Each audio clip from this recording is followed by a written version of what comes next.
So basically you're saying you left and really just kind of said, you know what, I'm just going to take a different job. And then it was the software company that tracked you down and said, hey, you've had not only an impact on your business, but with all your questions and inquiries and ideas for improvement and training, and you've really made a big impact here. Will you please come work? Yeah, it's beautiful, awesome. right? Yeah. Hello, and welcome to the Elevator Careers Podcast, sponsored by the Allred Group. I am your host, Matt Allred. In this episode, we sit down with Sarah Trujillo to talk about how she entered the elevator industry and some of the challenges she faced. As Sarah dug in and asked questions, she became instrumental in transforming the company's workflow through systems and innovation. Little did she know that it would lead to even bigger opportunities down the road. When talent is mission critical, call the Allred Group. With industry expertise, top talent, and exceptional customer service, you need the Allred Group on your side. Your priority is our priority. Call now, 404-890-0445. Sarah, welcome to the show. Thank you, Matt. Thank you for having me. Thank you. I'm excited. I've enjoyed our past conversations, and honestly, I was kind of inspired, right? Just talking to you about the journey you've been on and some of the things you've learned. And so I think there's something for all of us to learn. And so I just wanted to, start at the beginning. Like, how did you find the elevator industry? Well, indeed found the industry for me. Before my career in elevators, decided I was going to be a school teacher from a very young age. I did get my master's in teaching and taught, and I decided that, like many people, what I thought I was going to do my whole life was not what I wanted to do anymore. And I highly valued having more separation. When I'm at work, I'm at work. When I'm home, I'm home. And so that took me to Indeed to find a position that I could essentially do that. And it was an elevator. Sounds like with teaching, it sounds like it was just part of your life. It's like you couldn't really turn it off. You go home and you are grading papers all night and you're planning your lessons, and there's no real separation from one to the other. Gotcha. I'm not saying I have separation now anymore, but at that time, my children were very young, and I wanted to, when I was at home, I wanted to be with them at home. And so I looked on Indeed. I was looking for, a typical 9 to 5 that I could have that separation. And at the time, I had a few interviews, and one of the interviews was with an elevator company. Mind you, I've heard this actually several times in the past. All I knew is elevators go up and down. I didn't really know anything about elevators except that they were a device that I press a button and I magically end up somewhere else. And so I went in for the interview, and the owner was the one who had predicted and kind of asked me some different questions. And he, like most people I've met in the elevator industry, he comes from the field and now works within the office. Followed his dad, who came from the field, opened the company. And so it was a family-owned company. One of his questions was basically, you need a thick skin. And if you don't have a thick skin, you're not going to make it in this industry. So that's one of my biggest concerns. And my reply to him was, well, I taught 7th grade. And the things that come out of those kids' mouths make sure that you have a very thick skin. And he asked me a question on the interview, basically asking me what happens when a mechanic says something to you, and I said, if I can handle 7th grade boys, I think I can handle a grown adult and their comments. And he loved it. And he called me back, I don't know, a day or two later and said, hey, I have an offer for you. And are you interested? Well, the position I had applied for did not end up being the position that I had. He had asked me, are you good at computers? Do you type fast and have common sense? That was the requirements for the position that I was applying. Those are critical. Yeah. I had those criteria. But then soon, working for him, I did a lot of typing up proposals and sales and things like that. But I ask a lot of questions. I have a background in education. And so a lot of my questions were, okay, how does this work? Or what do you do here? And I quickly learned that the office was not as profitable as working as a mechanic. At this point, I was open with my career path and can I go out on the field? He did emphasize to me a lot that I was more valuable in the office, and that the field and the Okay, then pay me more, right? Was that your answer? It's like, hey, if yes. I'm not valuable. Okay, so where are my opportunities working within the office then? Because right now I'm just typing up papers for you, and that is not my end goal. And Right. I'm much smarter than to stop at that. He did let me go in the field for a day. He was kind enough to let me assist with weights. They're on wheels, but this is a category testing is a common duty of a mechanic.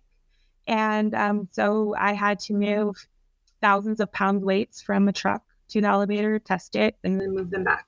Now, I didn't perform the testing. I was with a mechanic. It was just more, I did the grunt work, the help work. And I had to go to the bathroom naturally. And the mechanic told me, all right, there's a bucket in the van. I said, okay, I think that I need air conditioner and I need to work in the office. I don't know if I'm. Did that convince you then? I mean, were you satisfied with the office after that one day experience, or was it? No. I would always, that's it. I'm going out there. Or I would, fun banter with the mechanics. I've done that. I know how to do that now. And so I would always tease. But yes, Matt, in the back of my mind, that was when I realized, yes, I am not cut out for the field. So how did it develop from there? I mean, it sounds like you were a little under-challenged, right? And so it's like, hey, not only do I want to make more, I want to do more, I want to contribute more, I want to give more.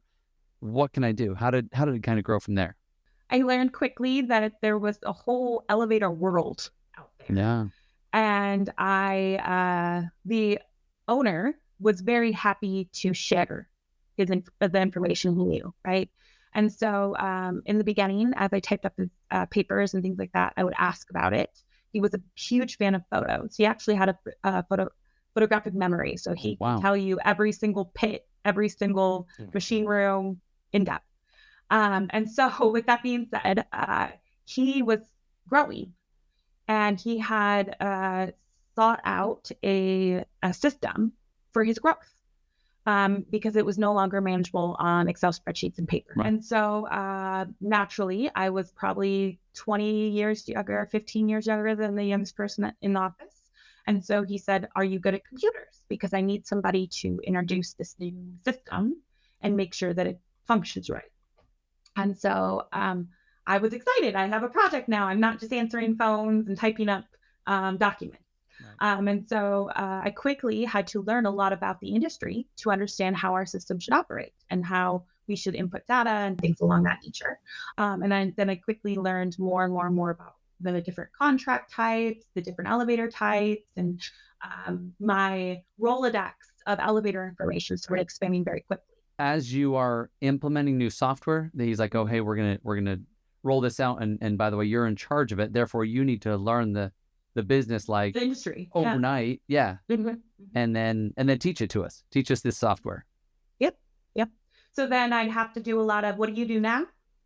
Okay, so this is how they do it in the system, and this is how we're going to adapt as a company. And mind you, I made mistakes. I didn't know category test, category 5 required 2 mechanic. There were things that I had to learn along the way. But I learned it. And when you make a mistake and you learn it a lot after. That's how I'm doing, right? Land in the face a few times, and that's like, oh, that's why we tie our shoes. Mm-hmm, exactly. And so I went forward, and as I'm doing all the software, now we took this bottleneck from everything's in the owner's head to that is accessible. Yeah. I can look it up in the system. My coworker can look it in the system. We don't have to go to and pick my boss's brain. Right? The more tools that we take advantage of in the system, the more I pull out of my boss's brain and put into the system, the more accessible it is to multiple employees, and therefore we can grow now. We're not bottlenecking. We are extended and able to have somebody like myself who doesn't have as much industry knowledge. I didn't work out in the field for 30 years, but I can take the data that he puts together for the next 5-cylinder replacement, and I can almost mimic and make a proposal very similar to that. Here's the hard part that I see is a lot of people culturally, right? It's like, well, we still want to do the old way. We still want to use the yellow legal pad. We still want to. Did you run into that, and what did that look like? Oh, absolutely. At the time, my boss types like this. All right, on. And dragging and dropping was not the form of clicking something and pulling a file over. And so we had those humps, right? We had somebody who was working out in the field for 30 years, has come into the office and has barely mastered Microsoft Word at this point. And we're going to shove a system that has endless possibilities and to use it. Well, there's a lot of hand-holding, especially if they're not super technical or have never experienced using a software similar, right? And so, tapped into my teaching and made some diagrams and made processes and eliminated things that were no longer necessary that we had done for years. And that was a struggle. To adopt a new way is, you probably had a lot of pushback. I don't want to do it that way. There was a lot of printing in the beginning, right? Print this, print that. But it's saved in the system. We don't have to print it. However, for years, we've printed it. We put it in a file, a manila folder, and we put it in here. What happens if the system goes down? What happens when the power's out? Those types of questions, right? Sure. And so it took a good year to convince and cost analysts, right? How much do we spend on paper? How much do we spend on aid? When we can access that information whenever we feel. There was a lot of back and forth and hang-ups where, okay, well, the system's not doing exactly what I want. And when I do a paper, I can write on the paper exactly what I want, right? There were many instances where it was, I just like it the way I've always done it. Well, the way you've always done it is not going to provide you growth within the company. So if you want to continue to hand around a clipboard and write down a trouble call or a service call, then we're going to limit it to one clipboard. We can't take on that many accounts at that point, right? There's limitation. And then he quickly, within the next year, saw all of the benefits that this new system added and adopted, realized as an owner, if I don't adopt it, the rest of the employees will not, right? Right. So the a lot of the pushback you got was from the owner himself versus, I mean, the employees are going to give their own, but you're right. If the owner, sounds like he had the idea, oh, hey, let's do this, but dang, this is uncomfortable. I'm so much more comfortable with what I've been doing. And so I'm kind of dragging my feet. What'd you say, for a year? Oh, yeah. At least? Yeah, at least a year. Mm-hmm. And it's not really dragging their feet. It's I have this prosperous and great company because of the ways that I've done it for whatever amount of years. Right. And so to take that and flip it upside down 180, it's hard. Yeah. Mm-hmm. So there was a time of, actually, as a joke, for Christmas, I got a little plaque that says, "Did you check LiftKeeper?" which is the software that we use. Right. And anytime somebody would ask me, "Oh, do you know so-and-so's phone number? Hey, do you know if they paid the deposit for this job? Do you know how many trouble calls or service calls we made in the last 3 months?" Something data oriented. My reply, "Did you check LiftKeeper?" Because what am I going to do to provide that answer to you? I'm going to check the system that we just paid for to do that, right? And so quickly he realized, rather than asking me like he'd done for so long now, it's all there. And then he realized that those other employees, it's all there for them too. So he gave you that plaque and then you could just point. No, he was on the other side of a wall, so I still had to say it, but it was a joke. And it sounds like you had an opportunity not only to help implement it, teach it, roll it out, but I mean, you talked a little bit in previous conversations about kind of pushing back even on the software developers, like, hey, why doesn't it do this? So Mark, the owner of the company, would ask me, explain a process to me, right? Because I'm not part of the industry, I wasn't in the field, I don't understand how that works. Sure. And so he, for example, how the state works and category testing and observation and violations and all sorts of words I'd never heard in my life. And so he would explain these processes. Well, I have to take these processes that he's explaining and convert them to the system. Right. Well, if I notice there's a gap in the system, I am the type of person to fill in gaps, right? So I did not know it at the time, but one of the developers that I would speak on the phone with and say, oh, you should do this, or, oh, I have this great idea on that, or learning material would be so helpful in this area. I was constantly in conversation with that company, wanting to improve their software for the other users as well as myself, right? I want to improve it for my company, but I also want to improve it for everybody in this industry because everybody has the same problem, right? Sure. It's reoccurring. And so later down the road, I worked for the elevator company for some years using this software, and COVID hit. Well, I got the opportunity to work from home. And I think a lot of people know, unfortunately, but people in the office, we do have some perks.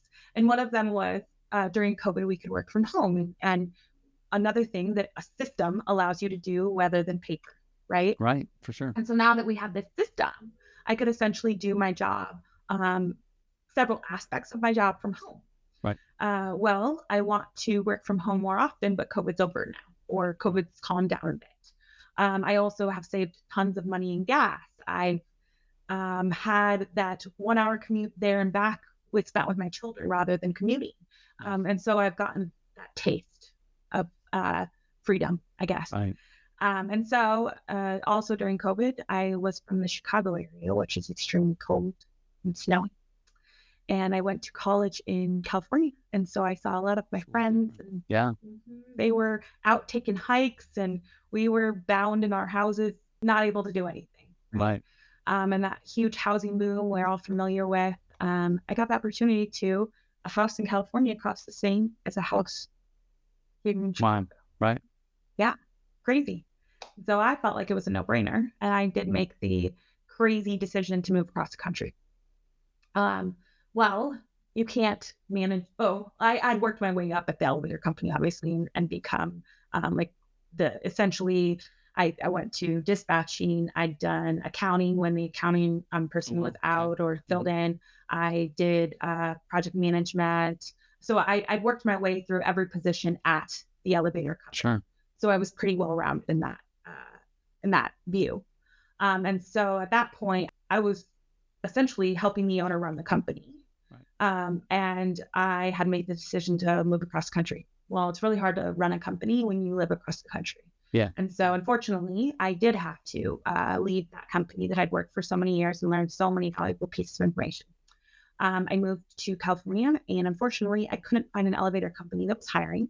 And so I did the next best thing, HVAC and plumbing, because there's a lot of overlap.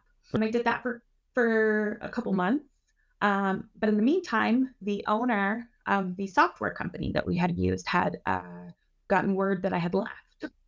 Well, I had mentioned that I had put several conversations with him about improvements, and I knew the industry really well, and I had room for training materials and things like that. And so he had contacted me and had offered me a job.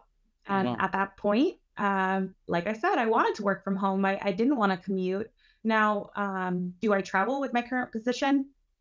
Yes, right. I do. I travel a lot. I do one-on-ones with companies and things like that. But essentially, day to day, I'm home 3 weeks out of the month, right? And so that's, I can take my kids to school, pick them up. I can modify my schedule a little bit so that I can meet what I need in my personal life. Right.